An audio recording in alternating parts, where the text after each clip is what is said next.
Welcome to Second Take, the show that focuses on the issues behind the news. Earlier this week, troubled Platinum Junior Wesizwe restructured its board, tightened its corporate governance framework, and elected a new chairperson.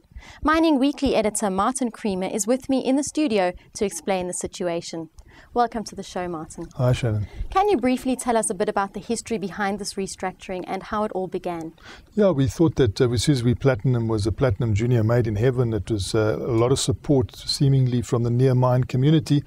But unfortunately, the near mine community, the Bakobang, they are at odds with themselves. And it caused a lot of acrimonious polarization at shareholder level, which resulted in the unseating of the founding CEO and former chairperson and a whole lot of directors. So there were also allegations of corporate governance breaches. So what happened now is that there was an extraordinary meeting on December the 17th, at which the people who had been ousted were narrowly reinstated, and then they quickly gathered their forces and restructured the board and made sure that there are corporate governance structures in place, and elected a new chairperson and promised to make sure that things go well from here on.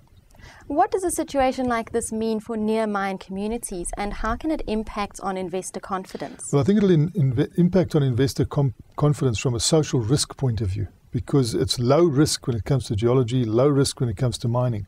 But all of a sudden, you have a near mine community at odds with itself. And that would likely frighten off investors. You know, we've seen the Bafokeng community hold together very well with its assets and actually create a lot of wealth and generate a lot of jobs and much spin-off. I mean, even in sport, they've got their own soccer team and they've got their own soccer stadium, and they built a lot of houses and roads and infrastructure. We thought this was going to be Bafokeng too, with the Bakobang. You know, nearby, near Sun City, same area, close to Rustenburg, etc.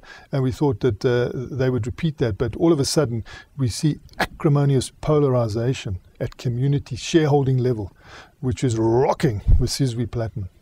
Now, 7 directors were reinstated at the EGM, as you mentioned, including the CEO, Michael Solomon. Why were they asked to step down in the first place?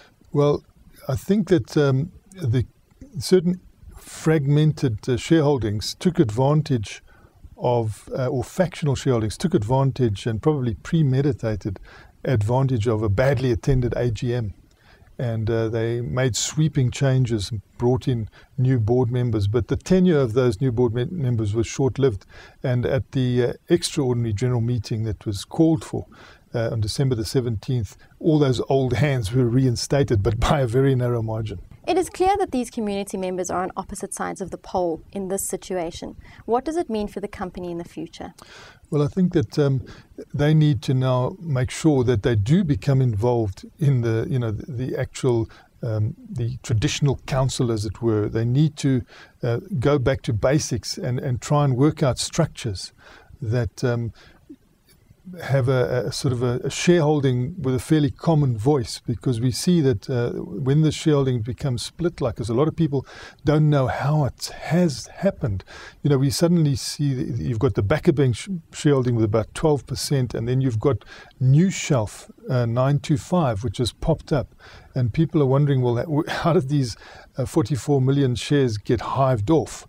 So there are a lot of questions to be asked, and I think that what they want now is to call a new general meeting and to make sure that the community mandate whoever is put on the board to represent the community, because one of the leading and vociferous community members was voted off at the extraordinary general meeting. So their next big step now is to make sure that that community representation is replaced, but by someone who's got a proper mandate from the community, so that they can then start going ahead with a 6 billion rand project, which has the potential to have you know, a lot of wealth creation, a lot of job creation. It's a fantastic spin-off for suppliers, etc.